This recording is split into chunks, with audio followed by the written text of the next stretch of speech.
So today we start chapter 7. Blessed are the poor in spirit, which happens to be the first of the Beatitudes, and with reason. Elmo, sorry. Are Yeah. you sure we finished chapter 6? Yeah, in my book, yes. When I checked last week, yes. Because I was just looking at the recording, and I think you we have stopped. 7 and 8? We haven't done 7 and 8 last month. Okay, we can do 7 and 8 then. Yeah. In my book, I mismarked then. I marked the restart today. But that's okay. We can do 7 and 8. It's fine. I thought I went to look at the recording of last month because I didn't remember, and I saw we finishing 6, but not 7 and 8. Okay, we can finish it then. All right. No problem. It's better to repeat it than miss it. Especially such an important chapter, right? Absolutely. Yeah. Okay, Philip, you would like to do the reading for us? Certainly. Thank you. You're starting with 7, the Spirit. Yes. Yep. I am the great physician of souls, and I have come to bring you the remedy that must heal them. The weak, the distressed, and the infirm are my favorite children. I have come to save them. Come to me, all of you who are suffering and heavy laden, and you will be relieved and comforted. Do not look elsewhere for strength. Sorry. And consolation, for the world is powerless to give them. Through Spiritism, God makes a supreme call to your hearts. Listen to it. Let ungodliness, falsehood, error, and unbelief be extirpated from your sore souls.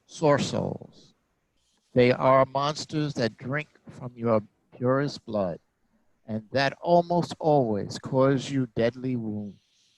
In future, humble and submissive to the Creator, you will practice its divine law. Love and pray. Be docile to the spirits of the Lord. Invoke it from the bottom of your heart. Then it will send you its beloved Son to instruct you and tell you these good words. Here am I. I come to you because you called me, the Spirit of truth. Okay, so this is one of the passages that is attributed to be sent by Christ himself, and is a perfect way to close the chapter of Christ the Consoler, because he again invites us, come to me, I am here to provide. I am the doctor of your souls. I am the one who have all the teachings that the knowledge to teach you all that you need to enter the kingdom of God. I am here. Be with me as much as I seek. Be with me as much as I am with you. And I think it's the perfect way for us to understand the Spiritism as the return of the simple Christianity, because it brings Christ and he says, I am here because you called me. And because he promised when he was the disciples to send his consoler to be with us forever as the Spirit of truth. I wish not to get into controversy if this is Christ as one individual sending this message, or if it's the group of spirits who represents Christ bring the doctrine of Spiritism. It's controversial. Different people have different opinions. I'd rather not get into that discussion at this point. It could be a beautiful discussion for another time. Comments?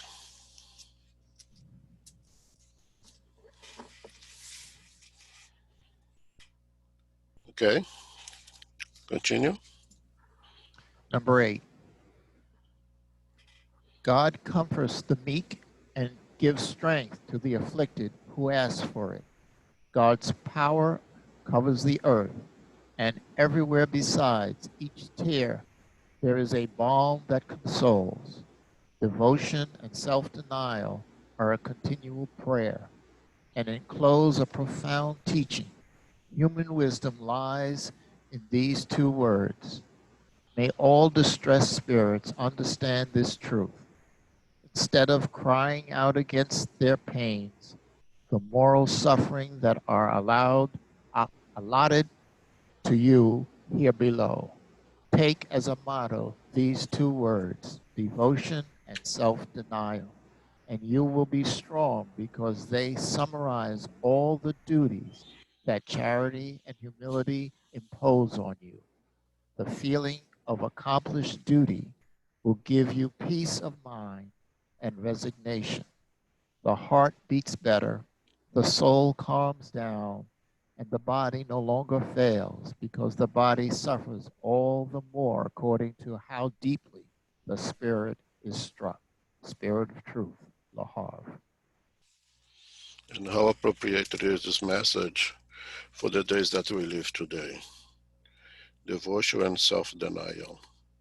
Not only it's so appropriate for our days today, for everything that you have suffering, that we are suffering presently, the opportunity we are having to review ourselves as an individual and as a community, to review our relationship with ourselves and with our community, and more important, our relationship with the divinity that you may call it God, Allah, Buddha, whatever name you give to it, but still that supreme intelligence, the primary cause of all things. It makes us reflect on these words, denial, a devotion, and self-denial. How are we devoting ourselves to our community? How are we devoting ourselves to Christ being the governor of the planet, the governor of our lives? And how much self-denial are we able to exercise in our relationship with Christ? And I think it's not by chance that Kardec places this message following the next chapter, which is the first of the Beatitudes, which is purely a chapter of humility, of humbleness. And this message, it asks us exactly that. Be humbled. Be humble of the things that are much, much, much greater than what you are, and be open to receive what that's on item 7. Be open to receive what those things that are much, much greater in powerful than what we are able to offer us if we are open to them.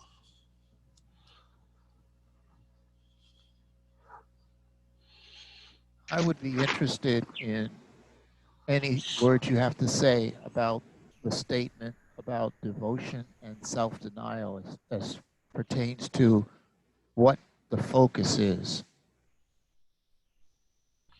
The focus is, on devotion and self-denial. I'm sorry, I lost your point. I don't understand the question. It says, take as a model these two words, devotion and self-denial.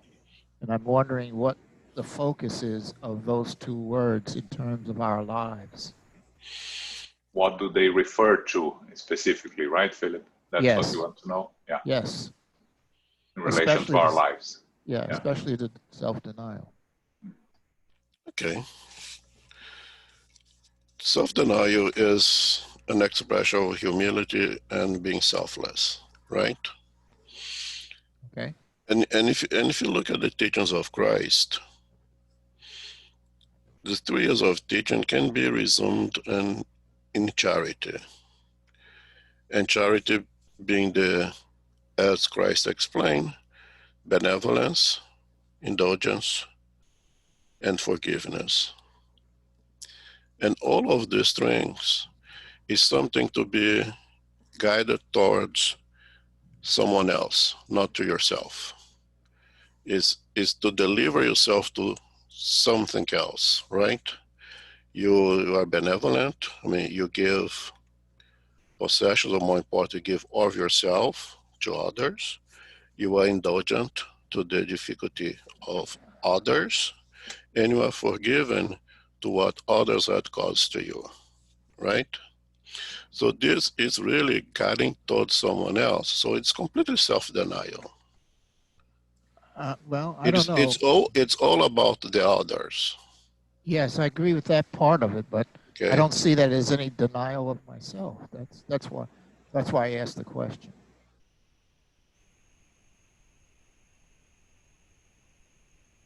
I think that, It's putting others above you.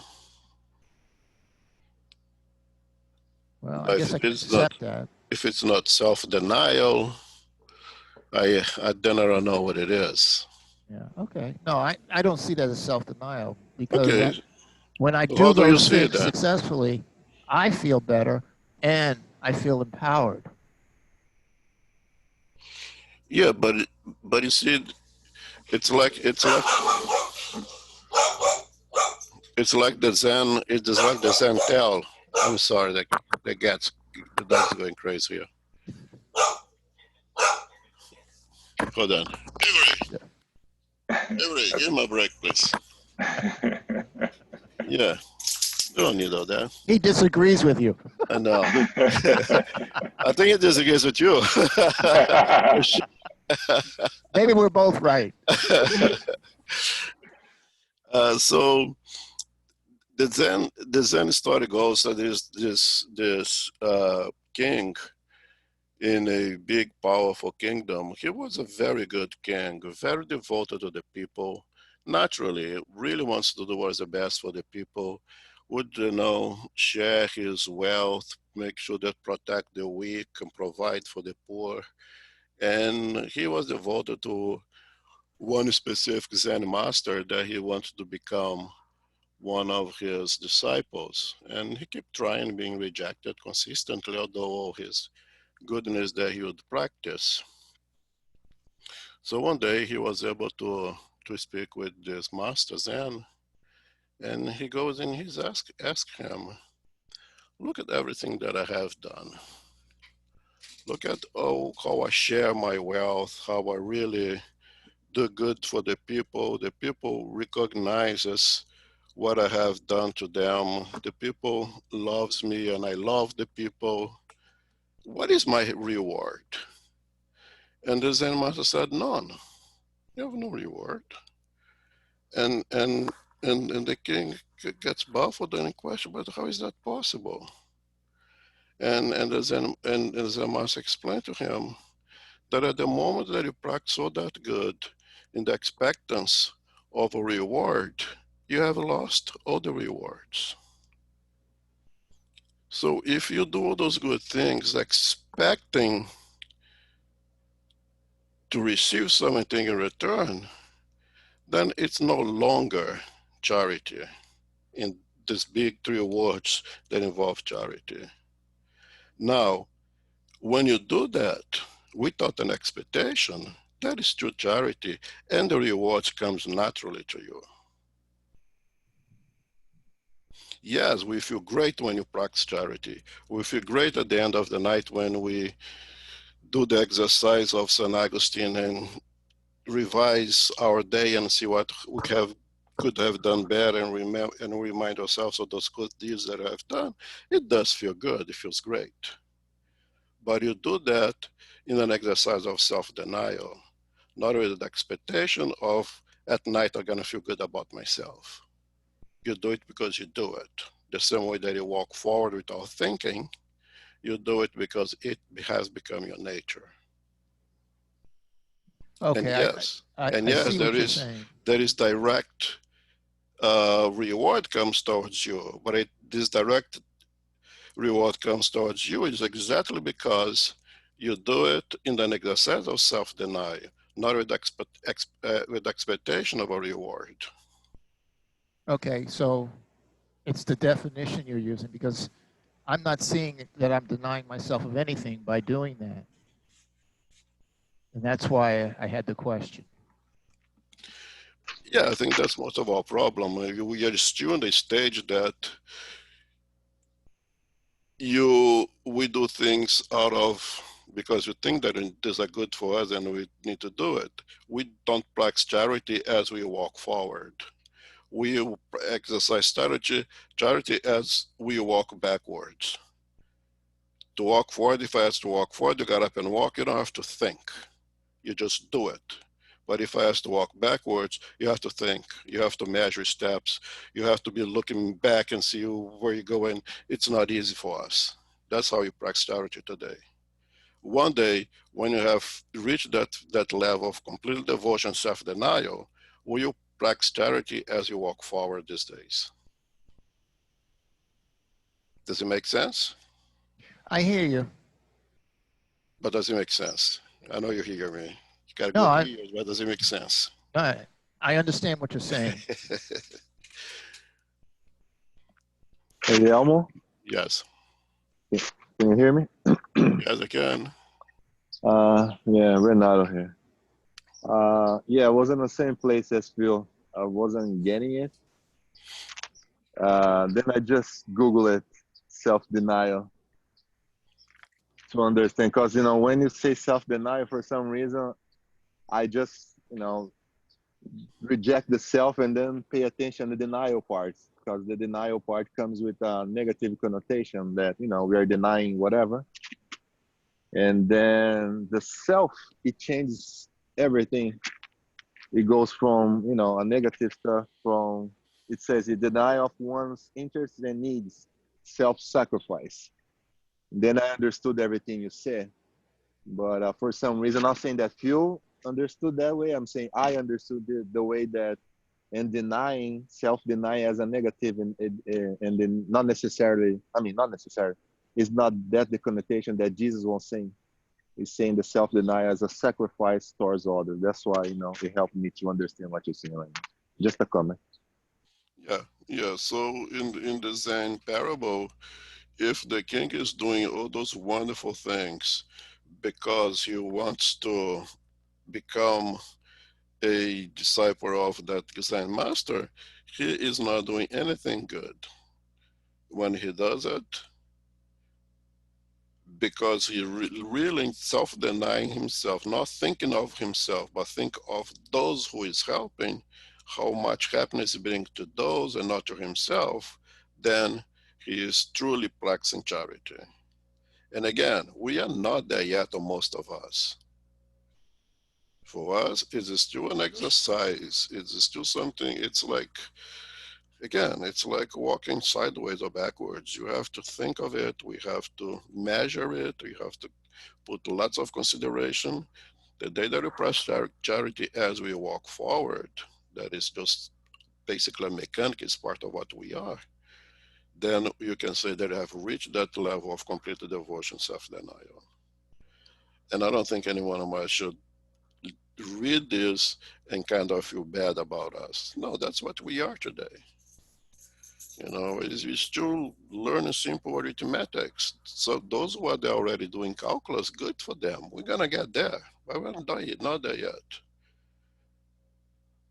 Some like myself are still learning to counting. Some of you can still do simple arithmetic. Some of you can do more complex equations, but we all gonna be doing integrals in the future.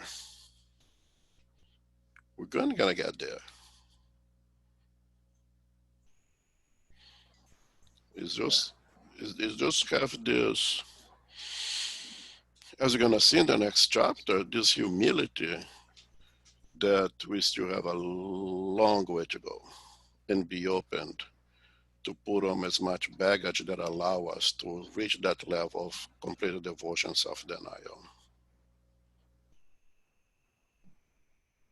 And the last phrase should motivate us, right? If we take it if you read and understand it, right? Because when we achieve it, the heart beats better, the soul calms down, and the body no longer fails, because the body suffers all the more according to how deeply the spirit is struck. You know, isn't that what we all want? To have peace of mind, to have hope and consolation and faith. But you know, as you said, Elmo, we still have some way to go to get there, right? Right. And its definition of happiness achievable by us according to the spirits in the Spirit's book, right? Peace with your own conscience. Yeah. Yeah. And you know, you always remember Oshiko, right? My body is sick, but my spirit is not. Right? Right. So anything can happen to the physical body, because the physical body it will die anyway. But you know, if you're not sick of the spirit, but again, it's a point in the future that we can see, and a light in the future that we can see, but we're not there yet. Right? It's the future that starts now, right? Now Yes. that you learned it, you put it as an objective, and we move towards that, at each one at their own pace. Mm-hmm. Yeah, take as a motto, as they say here. That's right. Just you know, reading this chapter, especially, you think of Kardec's and how the Gospel according to Spiritism was compiled, right? That Kardec went away and isolate himself in the in a house far from Paris, and there where he collected all the messages he had received from different mediums and organized and produced the Gospel according to Spiritism. And the Spirit said that it's known that he was surrounded by evolved spirits assisting him and inspiring him to choose what exactly to place and where in the Gospel. And that's why the Gospel is such a precious gift from Kardec and the spirits to us. And it is the book that the spirits said that would change the course of humanity. Not the scientific ones, not the one, but this book, the one of the moral teachings, is the one who would, you know, redirect the course of humanity. Yeah, and unfortunately, many people still take it as a religious guide, and it's not a religious guide; it's a moral guide, or a religious in the sense of connecting with God, yes, but not in the sense of an organized religion that some have tried to make Spiritism. Yeah, it's the discussion that we had last Thursday of religion versus religiosity. Yeah.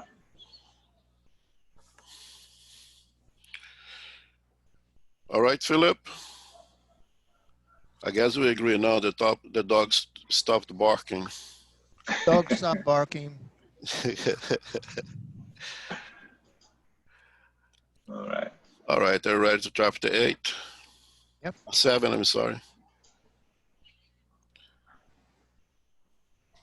All right, so chapter 7, blessed are the pure of spirit. And it happens to be the first one of the Beatitudes, as brought to us in the chapter, in the Gospel of Matthew, right? And just to recall those Beatitudes, they're going to read them quickly. And I'm going to read them. I do not remember them ever, okay? Blessed are the pure in spirit, for there is the kingdom of heaven. Blessed are the meek, for they shall possess the land. Blessed are they who mourn, for they shall be comforted. Blessed are the hunger and thirst after justice, for they shall have their fill. Blessed are the merciful, for they shall obtain mercy. Blessed are the clean of heart, for they shall see God. Blessed are the peacemakers, for they shall be called the children of God. Blessed are they that suffer persecution for justice' sake, for there is the kingdoms of heaven. So these are all the beatifications that Jesus gave on the Sermon of the Mountain. That happens to be the piece of all teachings that led Gandhi to say that if all the scriptures have been lost and everything have been burned, and the only thing that was saved was the Sermon of the Mountains, then nothing would have been lost. And coming from Gandhi, not Christian, but with a sense as a religious person, but a tremendous Christianity himself, what it tells us is the Sermon of the Mount, especially these Beatitudes, comprises all that we need to learn in terms of moral teachings to elevate ourselves to another level. And he starts the Beatitudes with blessed are the pure of spirit. Coming from Christ, or come, as we know, from the elevated spirits, everything has an objective and nothing is taken by chance.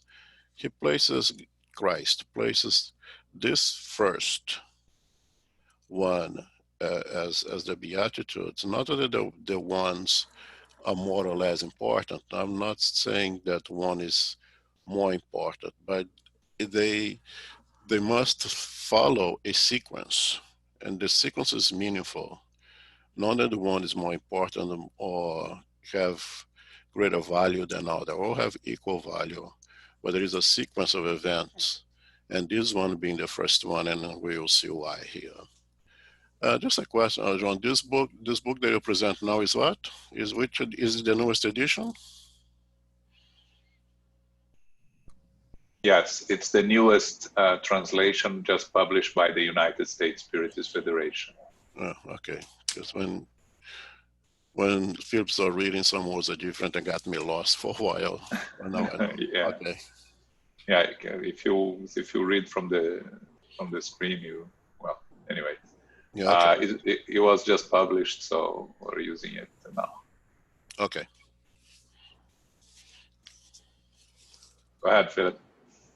What is meant by the poor in spirit? Blessed are the poor in spirit, for theirs is the kingdom of heaven. Matthew 5:3. Unbelief has been amused by this maxim. Blessed are the poor in spirit, as by many other passages, without understanding it. By the poor in spirit, Jesus does not mean humans without intelligence, but the meek. He says that the kingdom of heaven is for them and not for the proud. Individuals of science and of intellect, according to the world, generally have such a high opinion of themselves and of their superiority that they regard divine things as unworthy of their attention. They focus their gaze on their person and seem unable to rise it to God. This tendency to believe oneself to be above all things too often leads them to deny that which is above them and could belittle them, to negate even divinity, or else, if they consent to admit it, they dispute one of its most beautiful attributes, its providential action upon the things of this world, since they are convinced that they alone are enough to govern it well. Taking their intelligence for the measure of universal intelligence and judging themselves capable of understanding everything, they cannot believe in the possibility of anything they do not understand. When they have passed judgment, this is for them without appeal. If they refuse to admit the invisible world and an extra-human power, it is not because that it is beyond their reach, but rather their pride revolts at the idea of a thing above which they cannot place themselves, which make them descend from their pedestal.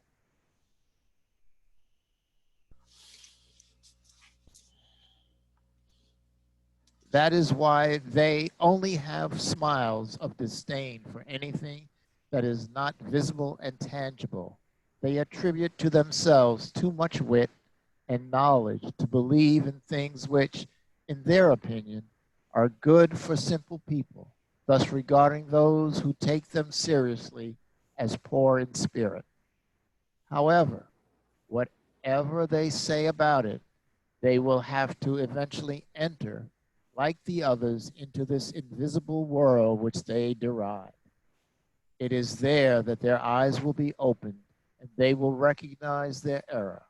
But God, which is righteous, cannot receive in the same way the one who has misjudged its power and the one who has humbly submitted to its laws, nor grant them an equal share.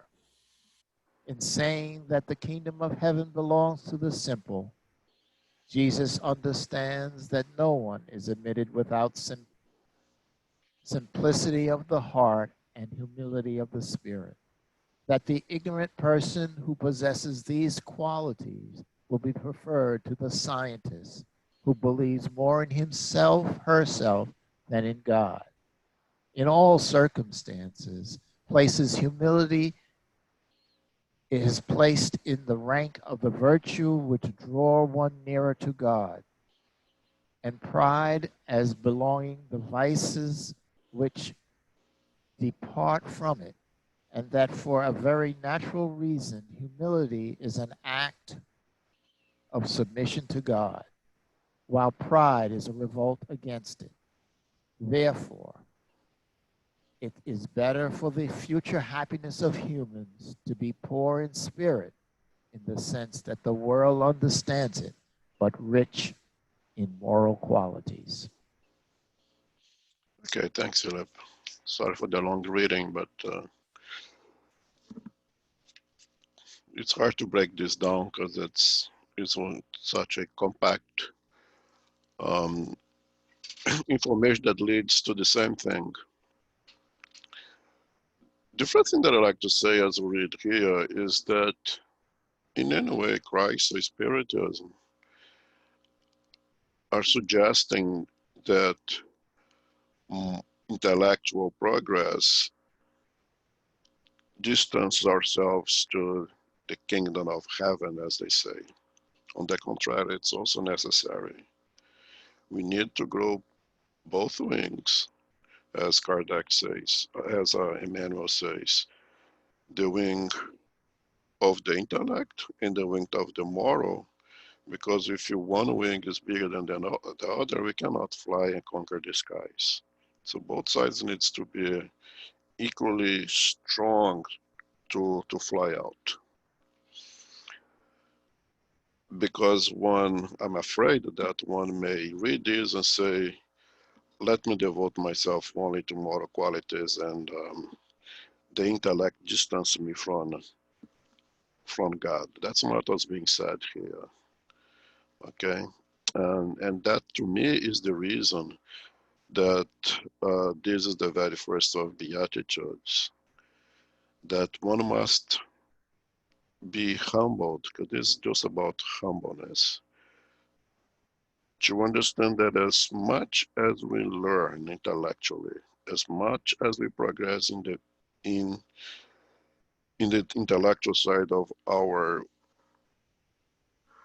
wing, we still have a lot to learn. As much as we know intellectually speaking, it is nothing in comparison with the wisdom of God.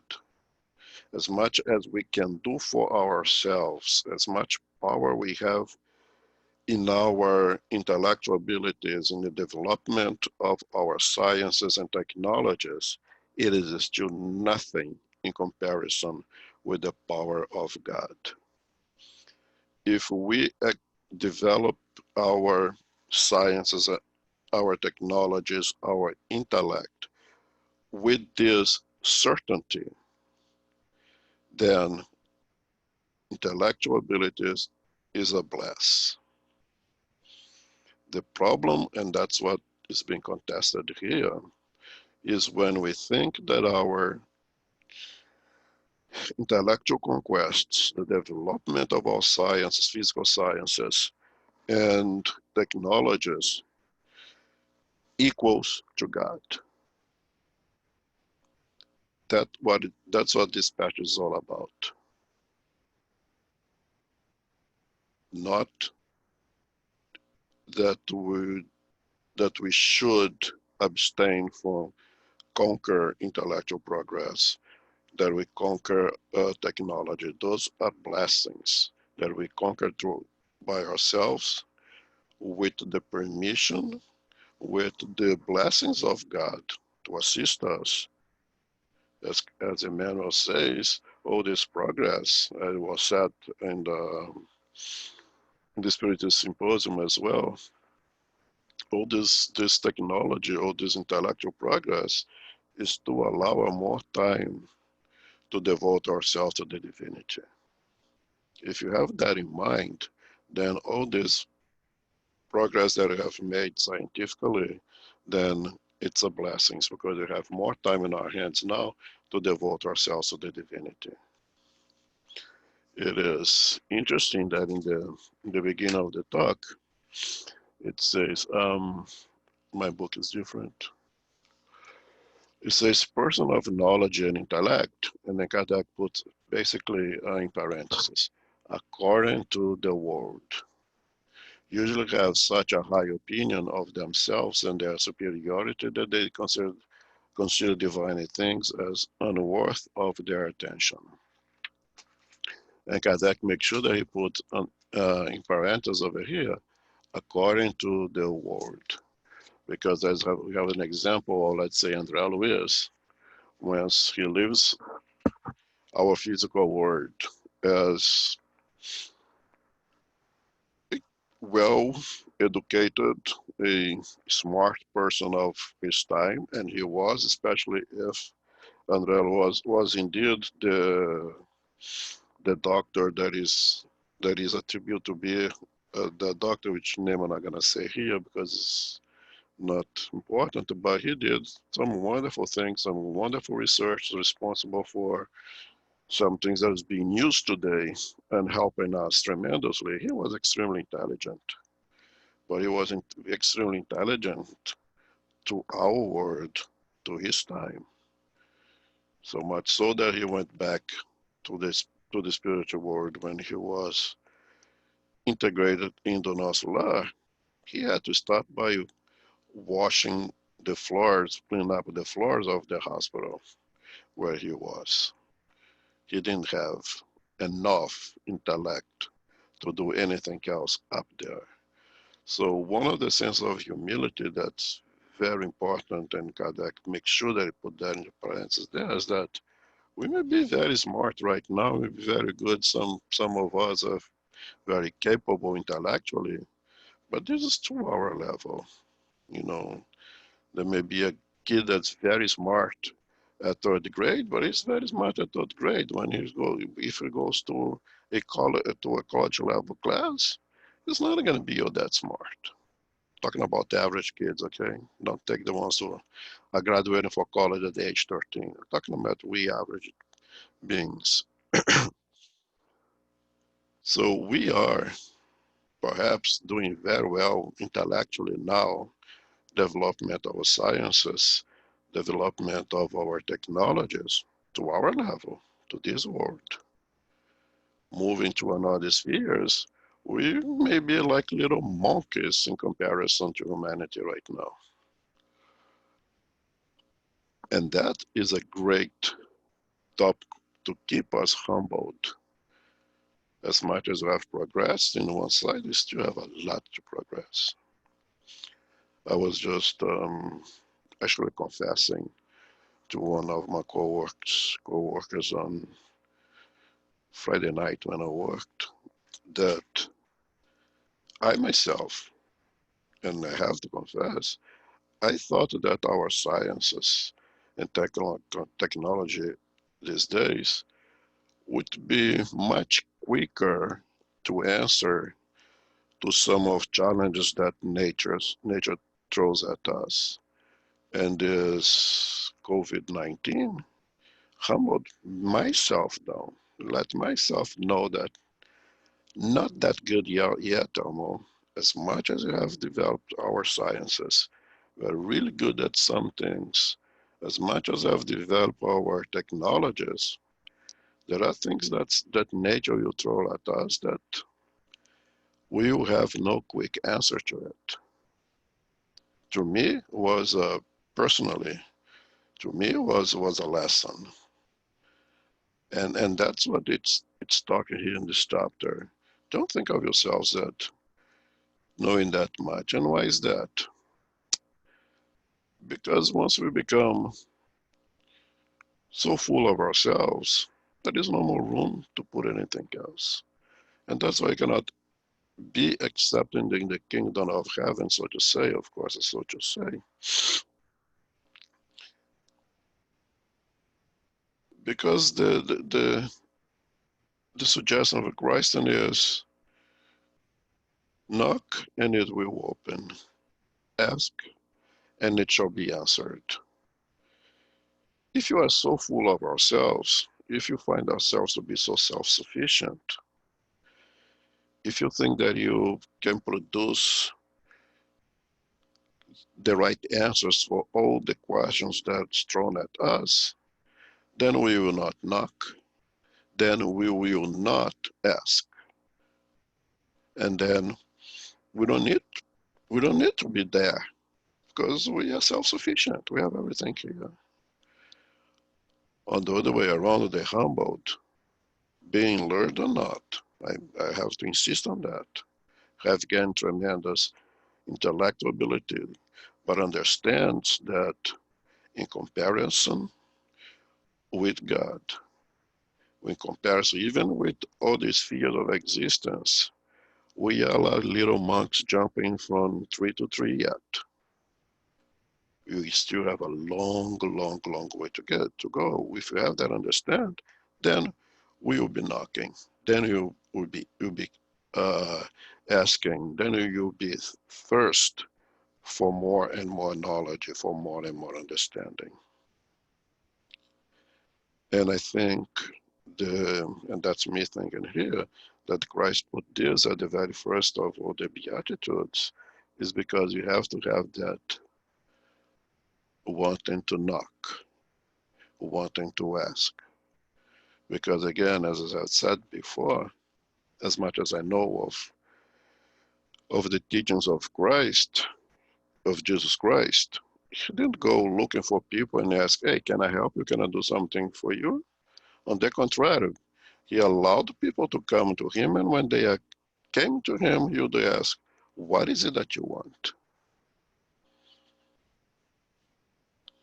Respecting our free will, respecting our time to progress, and let him know that I'm here to help, but you have to take that step. You knock and I'll open. You ask and I will answer. And that's what makes, to me, Socrates such a truly smart person. If he invented, if he, for the first one to quote that phrase, all I know is that I know nothing, or if you get it for someone else, was his ability to apply it. If he created or not, it's meaningless, basically. But the ability to live, to apply that in his own life, is what makes him a truly, truly smart man of his time, and throughout humanity, of course.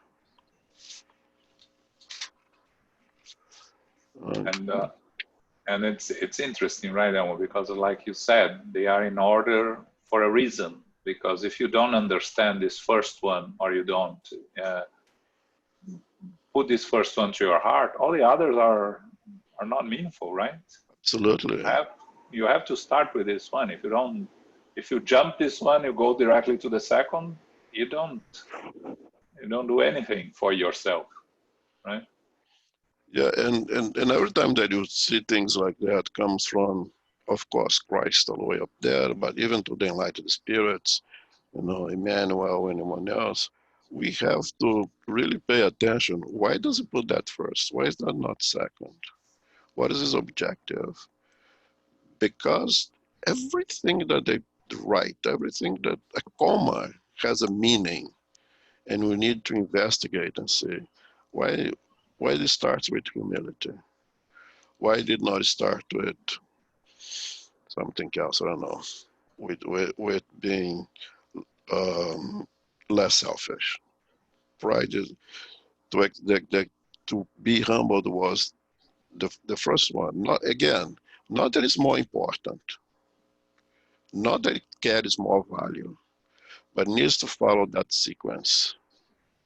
You need to humble first. You need to be open to receive.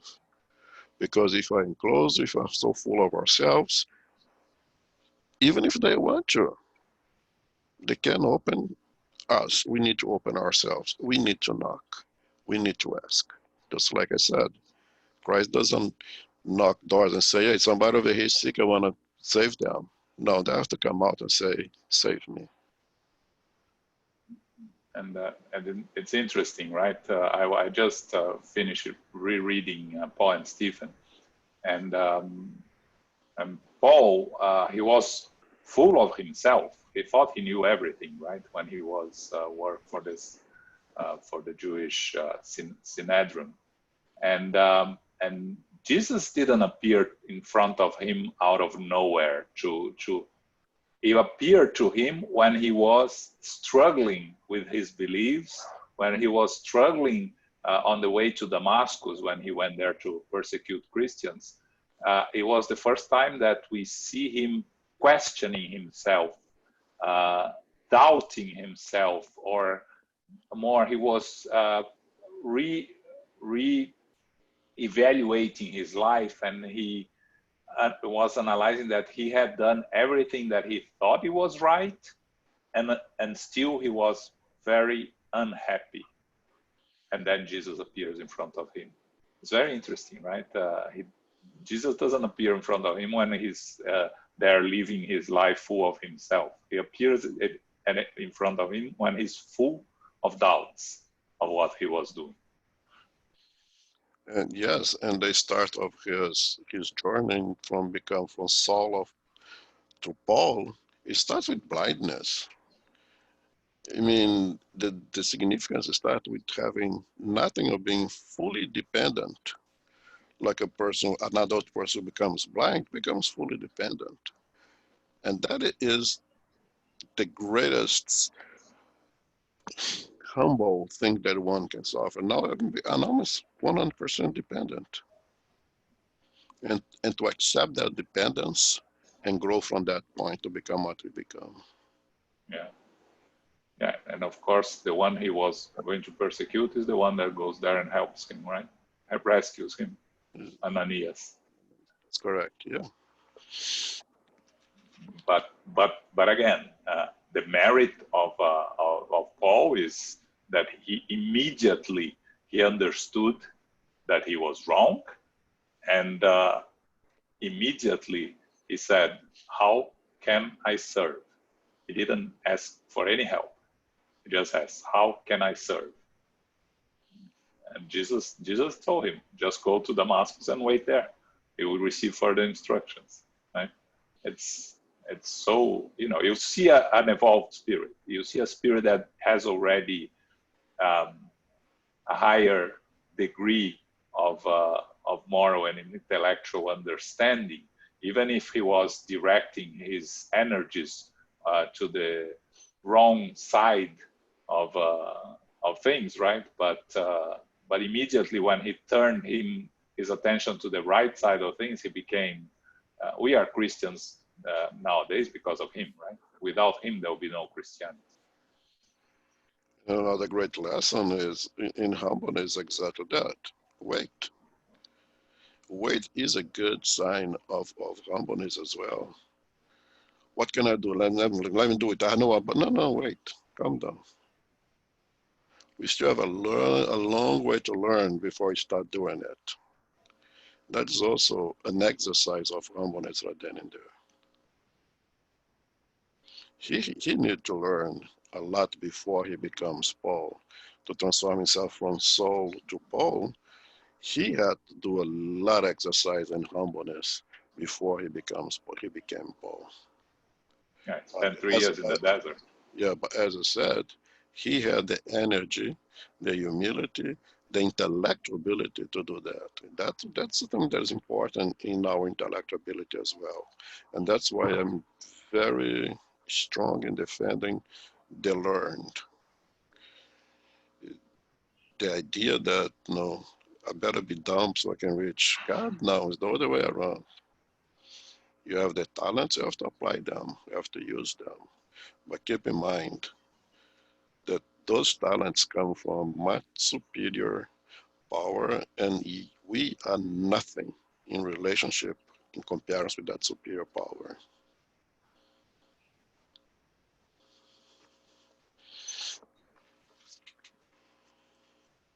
I have a question.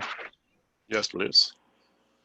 Uh, do you think is it possible to be morally evolved? Let's talk just about Earth, just here. Hmm. To be morally elevated without um, understanding or knowledge of the spiritual life, Without understanding, or knowledge of the spiritual life. yes, I think so. Because I was thinking here, when you were mentioning about our intellectual and the scientists and everything, because if you are like a scientist or a billionaire or someone that has a lot of power, and you have no knowledge of the spiritual life, you probably look at people like there's not many people that is smarter than me or better than me or something like that. So you're probably thinking that there's not much that I haven't accomplished. I'm pretty much one of the best or smartest in the world. And if you don't believe in Jesus and nothing else, you don't have the knowledge that one day the goal is to all of us be Christ. So it makes for you really hard to work on the humility factor if you don't believe on the spiritual life. Don't you agree? Yes, I agree 100%. But when you question if it's possible, and that was the question, my answer is yes, it's possible.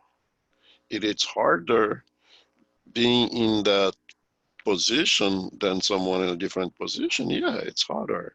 But possible, yes. More difficult, yes. But possible, yes. Because if I say it's impossible, then I'd say that God has no mercy.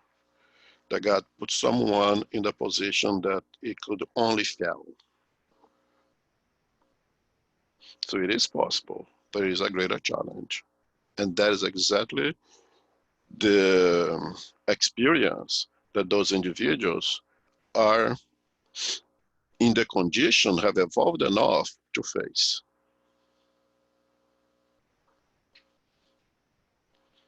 It is much harder, but they can do it. Okay, thank you. And that again is my strong pitching in to defend the learn, as you place over there, defend also the wealth, the fact that they're extremely smart, extremely capable intellectually speaking. One, these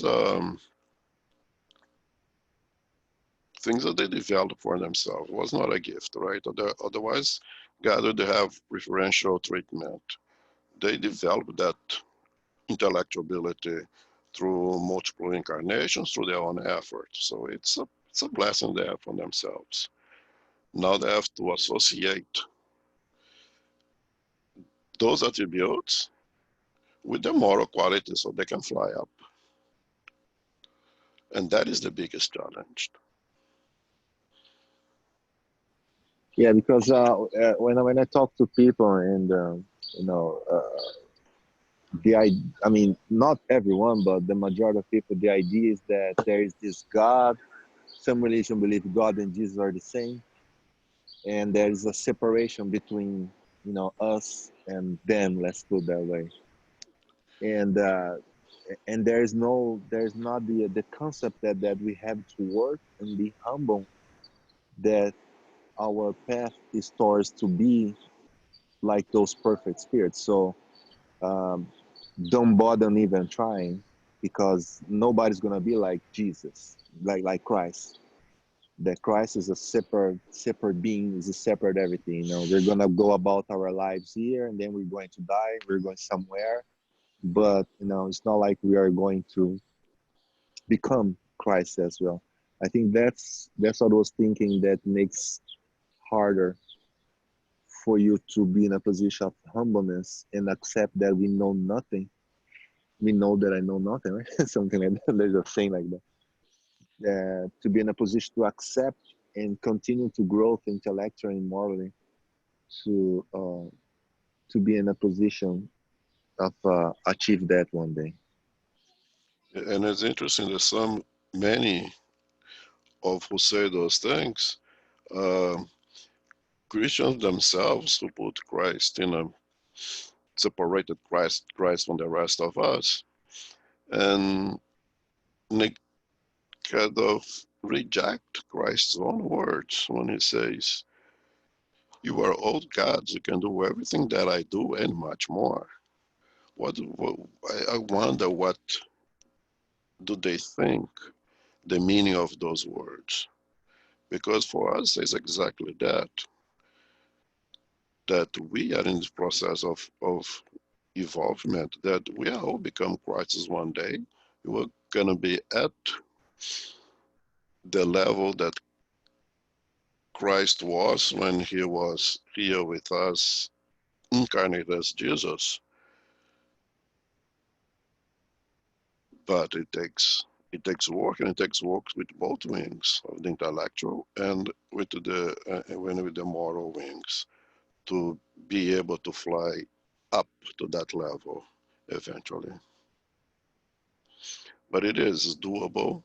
The one that is coming here with tremendous intellectual ability that one builds for oneself, I have to insist on that, not a gift from God. Perhaps the ability to express all that intellectual ability is in itself a challenge, that exactly to be able to associate that strong intellectual ability with moral qualities. And that is a big challenge, especially in the world that we live today. But it is doable. Otherwise, God would not be fair. Thank you. Sure.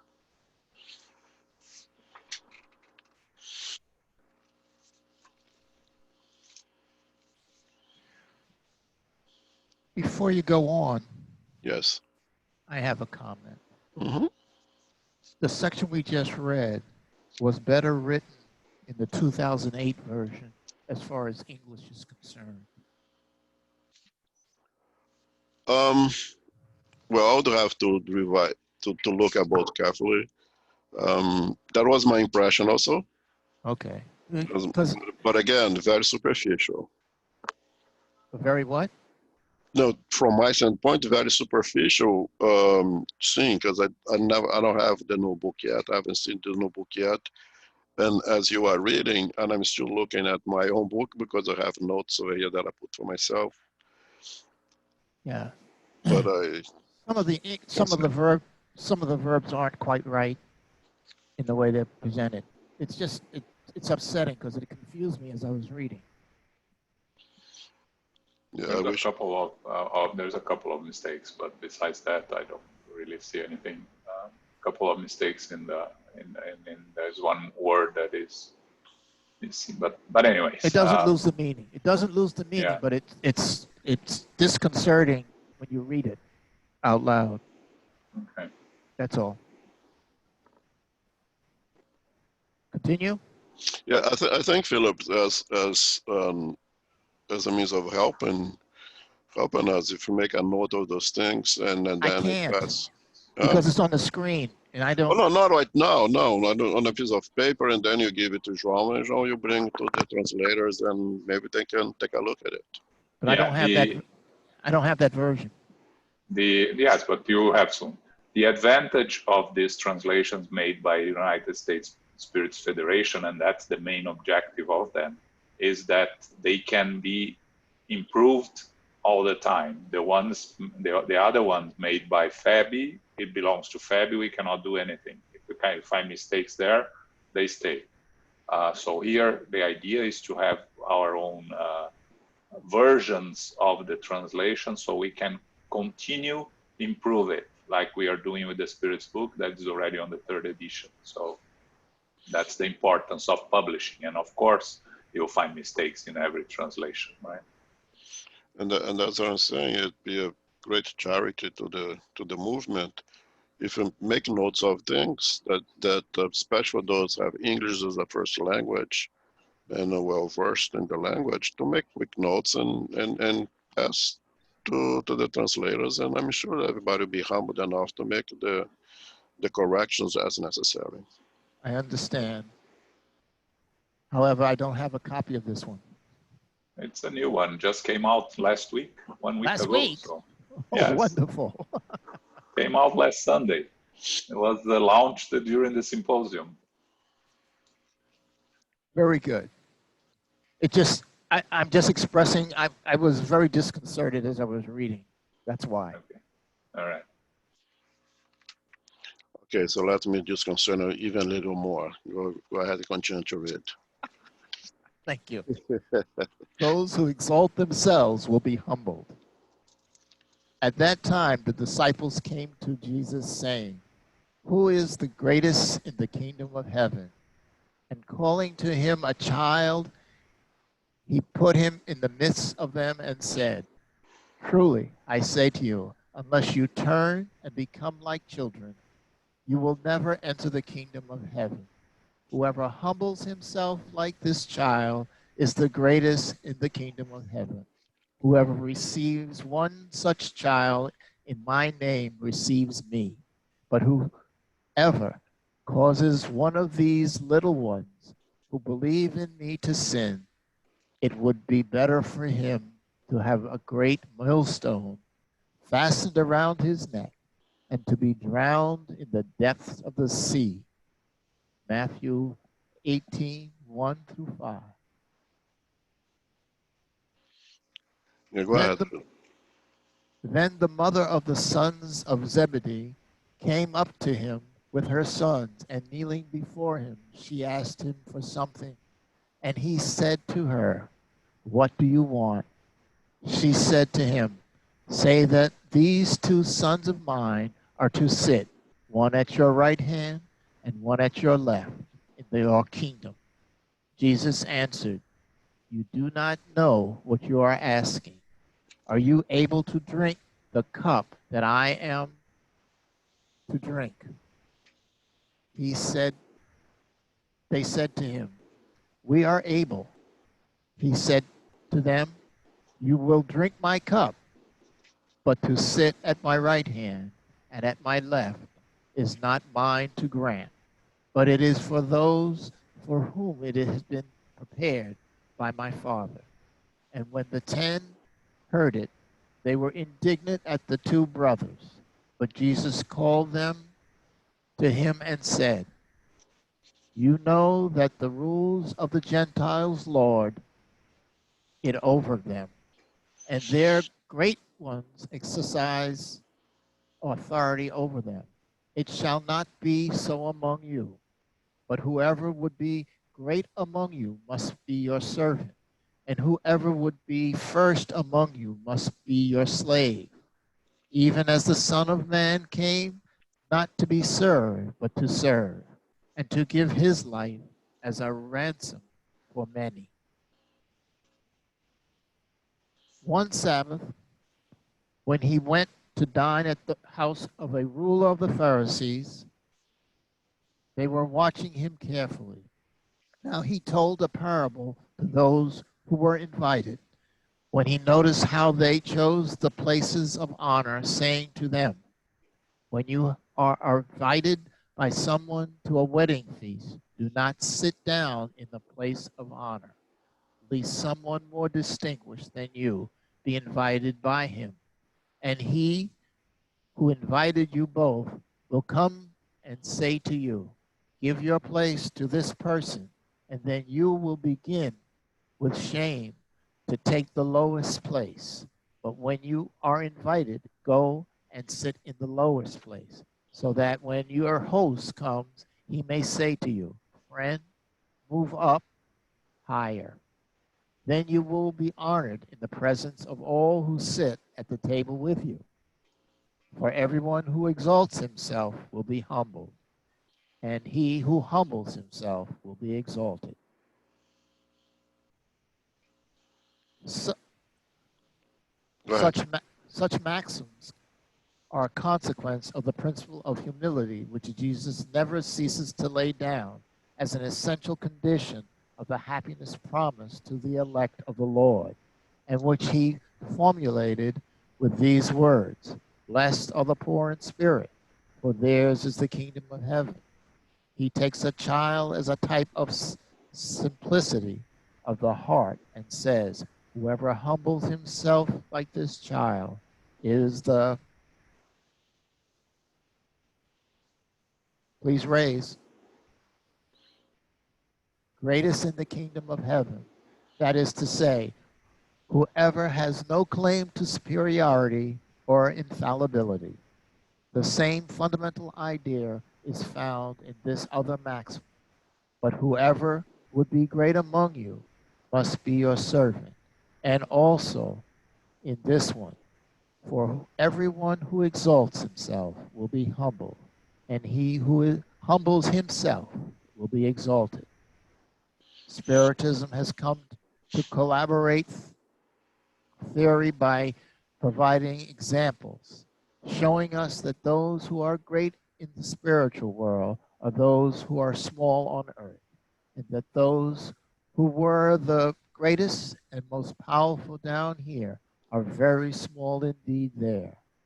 It is because at the time of death, the former carry with them what alone they can bring true greatness in heaven and is not lost, namely, one's virtues, whereas others have to leave behind what made their greatness on earth and cannot be carried away with them. Fortune, titles, glory, noble birth. Having nothing else, they arrive in the other world deprived of everything, like castaways who have lost all their belongings, even their clothes, retaining only their pride, which makes their new position even more humbling, for they can see above them, resplendent with glory, those whom they had trampled underfoot on earth. Spiritism shows us another application of this principle in successive incarnations of those who have been at the highest position in one existence, but lowered to the last rank in the following existence. If they were dominated by pride and ambition, so do not seek to be at the first place on earth, nor to place yourself above the others if you do not want to be forced to descend. Look, on the contrary, for the most humble and modest position, for God will be able to give you a higher one in heaven should you deserve it. Thanks, Philip. And again, sorry for reading so long, but again, this is one simple, compact sets of messages that is hard to break them apart. It's a great practice. So you see that in the very part of the chapter, Kardec brings what the meaning of being poor in spirit, which means being humbled.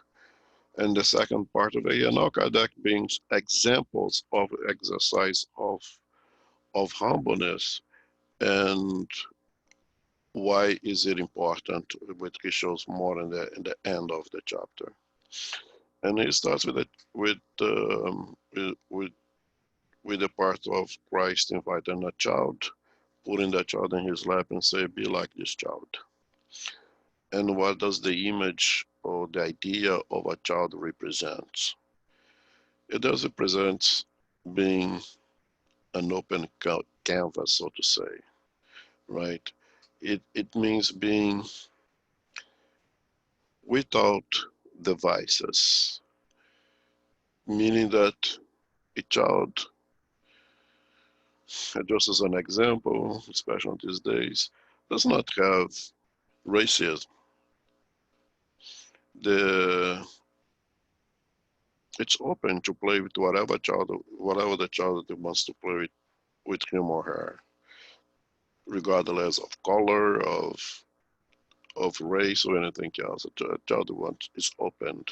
Unfortunately, we with our vices, we pass those vices to children, but they are an open canvas.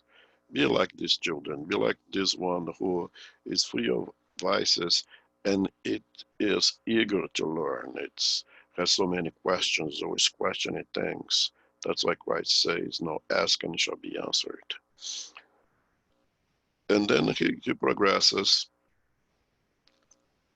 to to the to the mother who asks Christ to command. The word that I have in my book is to command that those children, her children, to be placed at his right and left side. And Christ asks, "Are you sure you can handle it? Do you think you are able to drink from the cup that I will drink?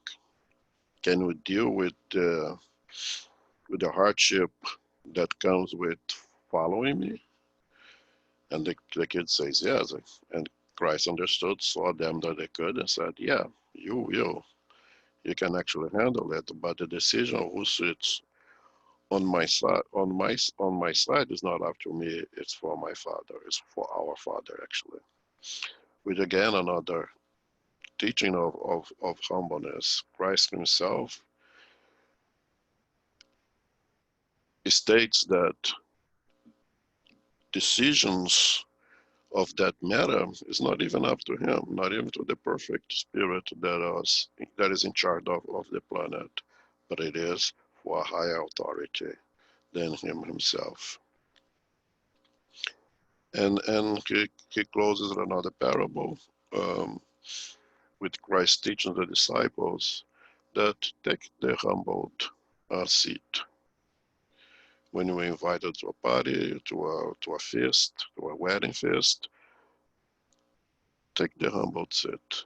Don't be the prideful one who seeks to take the most important seats and have to be humiliated to be asked to move to the place where they belong because someone with a higher merit shall take that seat.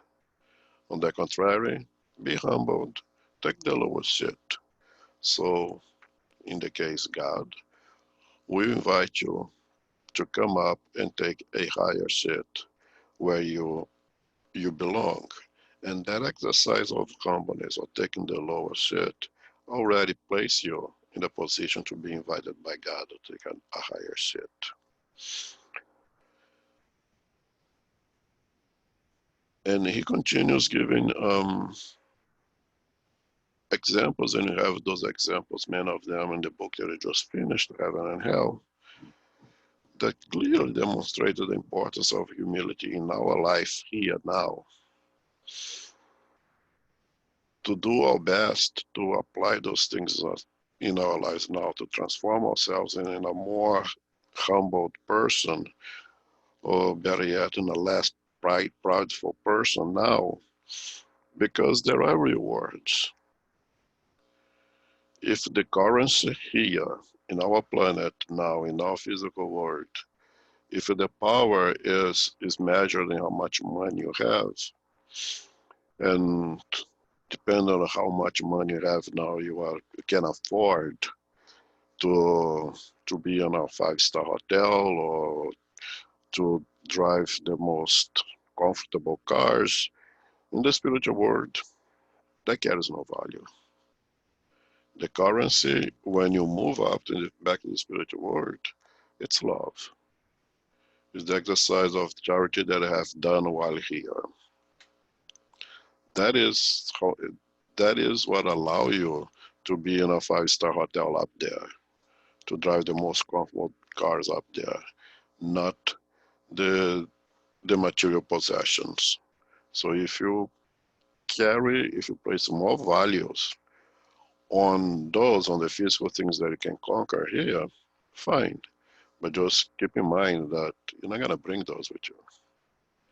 Those are going to stay here, and we will find yourself in a position of witnessing, of seeing those who were humbled here, those who you bossed around, those that you neglected and ignored, being a much higher position than yourself, because now you don't have any of the current currency that is used in the spiritual world.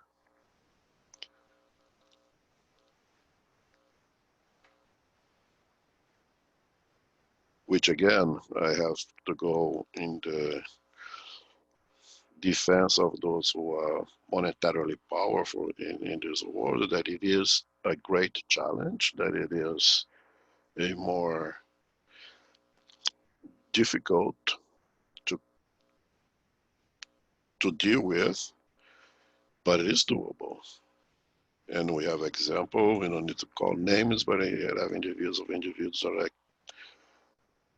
extremely powerful, monetarily rich people who does exercise humbleness, who does exercise charity at a level that is compatible with the power. Could they do more? That's questionable. It's not up to me to judge. It's up to them to deal with their own conscience. Should they do more? I don't know. I know that I could and I should be doing a lot more. And that's the only thing that I have to deal with myself. What I'm trying to say is that the fact that those who have the attribute, the talent of being able to produce large quantities of wealth, they are not condemned to the lower zone, so to say, just because they have that quality. On the contrary, making good use of that tremendous ability, it can be very profitable for them once they go back to the spiritual world. More difficult? Perhaps, yeah, more difficult. The more you have, the more responsible you are, right?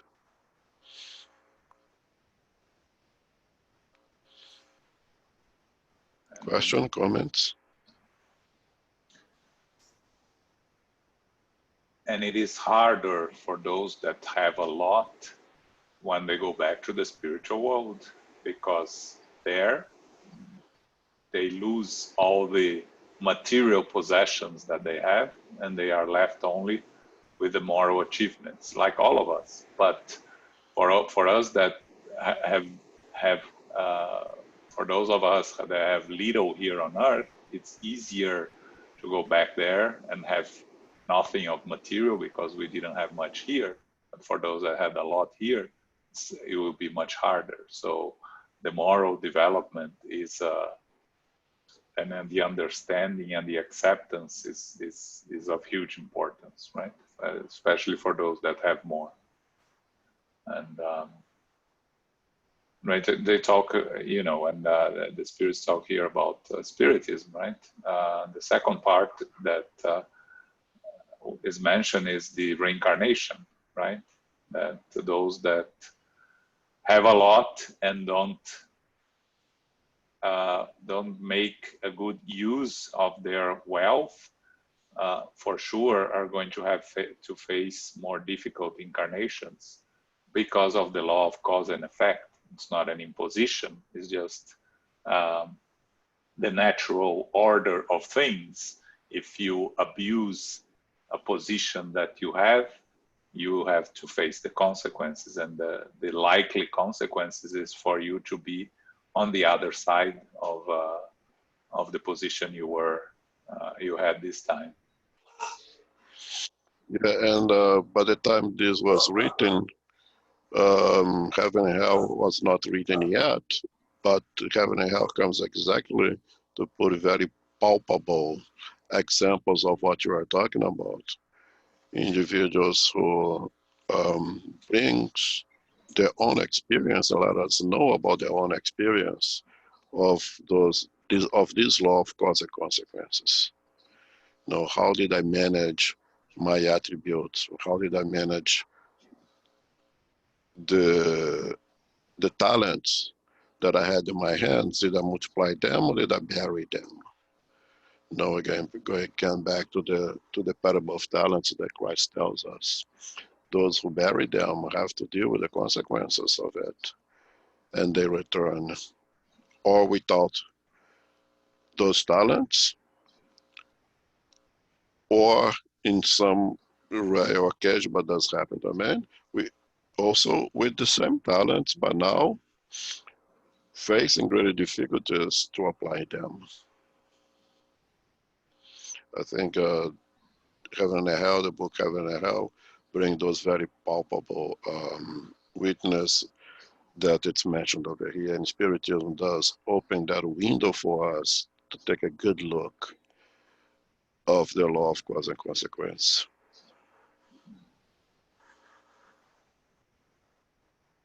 And if you think, it was published 1 year after the gospel, right? And they discussed, on the first part, discusses the concept of religion, organized religion, religiosity, and then the second part, the examples, which is a great complement to the gospel, right? That's right. Yep.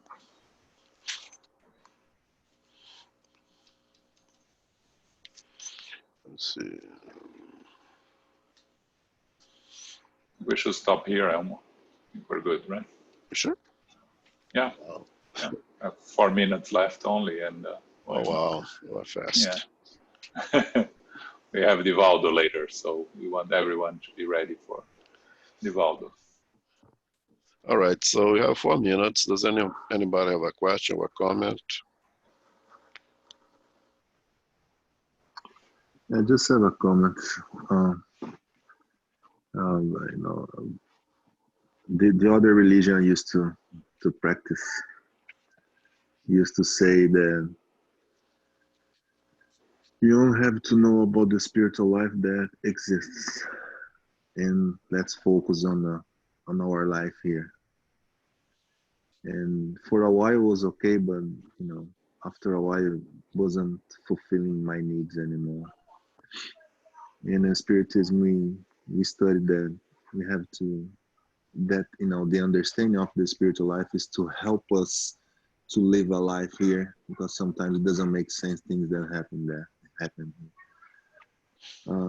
With that being said, being humble and being charitable, and you know, having enough, and not, you know, working for to having more, or riches or everything on the physical here incarnate, um, it's one of the most challenging things for myself, at least. I struggle a lot between that line, because once you're on the path to provide, especially now that I have a daughter, you go full force. Sometimes you forget about your spiritual side because you're trying to provide and live some, so they don't have to worry, but also to teach them that it's not about the rich, it's also about the moral. So I want to ask, do you think that we struggle so much, and do you think that sometimes we should focus more on what we're doing here, and perhaps if we cannot handle, just, you know, don't worry too much about the spiritual life, because sometimes we are living here, oh, I can't do this because it's gonna happen this when I get to the other side.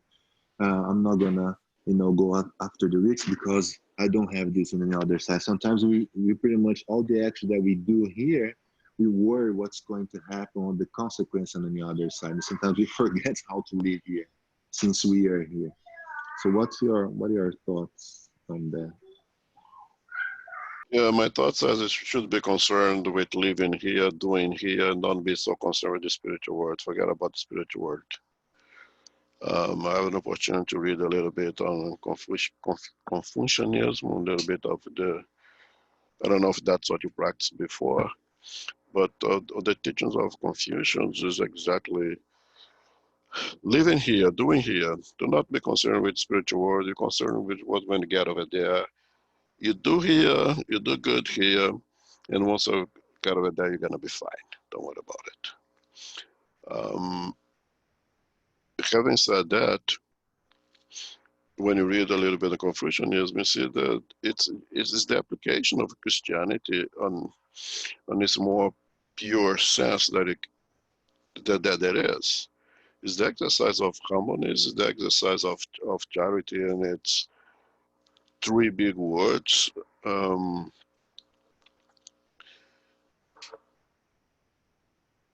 if you spend your time here thinking of the spiritual world, you will not accomplish anything here.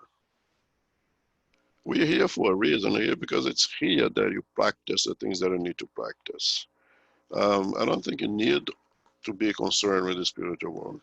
You need to be concerned of being the best that you can be here right now.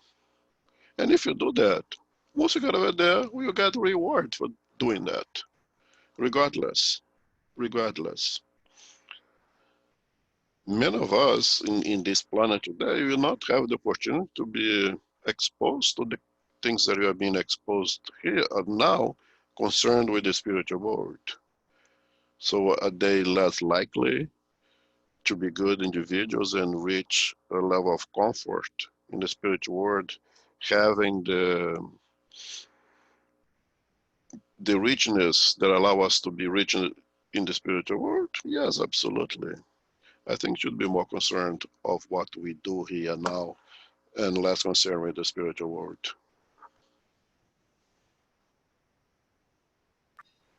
Thank you. Sure. All right, does anybody want to do the final prayer for us? Carol? Sure, yes. Thank you. Infinite Creator and Supreme Intelligence, we give thanks for the opportunity to be together today to study the book of Spiritism, to study the Gospel according to Spiritism. We are truly grateful for the love, the light, and the healings we have received. We are grateful to our spiritual benefactors, the mentors, the good spirits who are guiding us today and throughout the week. May we continue to receive their blessings as we do our part. We are grateful for the lessons that we have learned today. We are creating our future today. May we expand our wings of the intellect and our moral qualities, and we need to apply those correctly each day. What is our motivation? What are we truly doing with our life? May we expand on this each day and take stock of what we are actually doing, what we are thinking, and how we are being. May we continue to serve. May we continue with charity, which is love in action, and especially work on our humility to lessen our pride and vanity. We know that we need assistance, and we may ask for help every day. This is part of the process. This is part of humility. As we continue throughout the week, may we continue with prayers, our studies, with our mindfulness, And may we do these good works each day. As we close this portion of the meeting, may we receive the love and light of Christ within. May we increase our intellect and moral qualities as well through the guidance of Christ. We close now and humbly ask for safety and protection for ourselves, our family, our loved ones, and our co-workers as we go forward today.